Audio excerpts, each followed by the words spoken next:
What's going on, guys? I'm Bear DeGidio, and we are back with another Jackson podcast. I'm sitting here with the greatest co-host of all time, Rampage Jackson, and the one and only, possibly the greatest sports nickname of all time, the human highlight, Dominique. Thank you, Wilkins. man. Glad to be here. Thank you. I appreciate it. You know, that human highlight film, that nickname came by accident, really.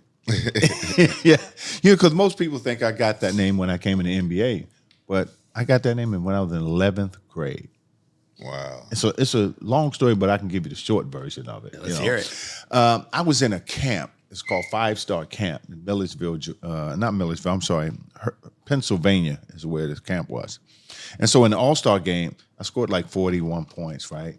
And they said that they couldn't tell how I was scoring the points because it was kind of unorthodox type of style. And they said, you know what, forget about it. We just going to call them a human highlight film. And I'm like, I don't like that name. I hated the name. But as I got older, I was like, wait a minute. I can make some money off this. And so it stuck. And so, but yeah, it was a guy named Howard Garfinkel, who's passed recently, that gave me that name in 1970, I think it was 77. I got that name. Wow. Yeah. That's a year before I was born.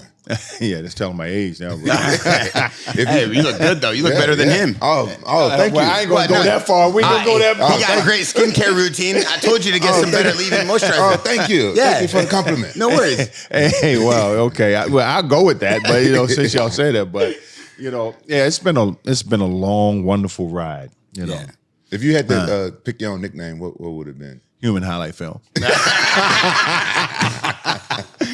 Yeah, again, I never really thought about it until, that happened. Then next thing you know, because actually it started with Dr. J and the Iceman. Those were the first iconic nicknames. And still to this day, those names still resonates because those guys was great players. They were super players. And I had an opportunity to play with those players in their prime. Well, we used to call Bear Polar Bear. That was his nickname. Polar Bear. Yeah, I wonder why. Because he's bi. Polar. Interesting. Yeah. Great nickname. That's pretty good. Yeah, pretty good. Great nickname. That's pretty good. Well, it happens. He was so upset because we used to call him Rampage. And I say, Rampage, you got to stop eating the pies. We won't call you Rampage. And then, now he's Rampage. One of the greatest UFC fighters of all time. No question about it. Matter of fact, I've seen quite a few fights. Thank you. Oh, yeah. I love the sport. And, I had a chance to go to a couple, and I got a newfound respect for what they do. Hey, man, them guys are hard, man.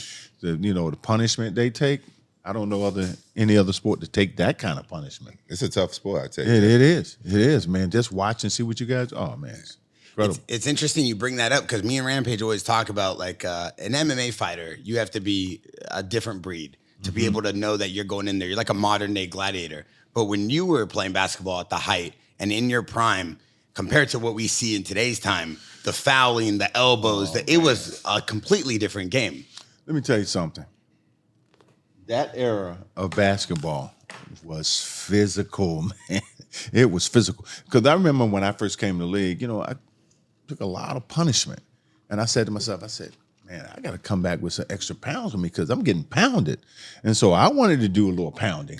And so it made you respect the game more. It made you respect the guys you were going against. Like, you see guys, pumping the chest, popping the jerseys and all that, flexing them up. Couldn't do that. Could not do that. Why? Because the guy's going to see if you're really about that. You tough like that? Okay, we're going. I'll tell you, I made a mistake my first year. And that's when I really learned. We were playing against the Nets, and they had Daryl Dawkins, who they called Chocolate Thunder.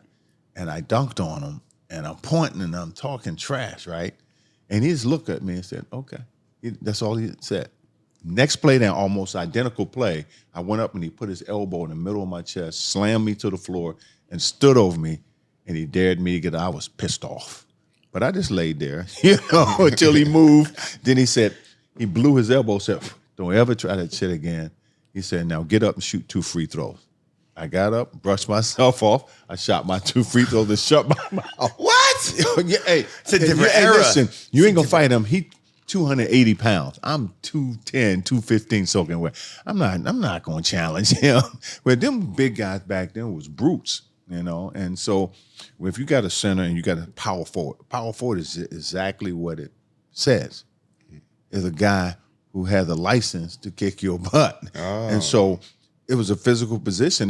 Those guys was gladiators. They were warriors. And so every team had 2 or 3 of those guys. And so they were your protectors. You know, they kept you, you know, harm-free, basically.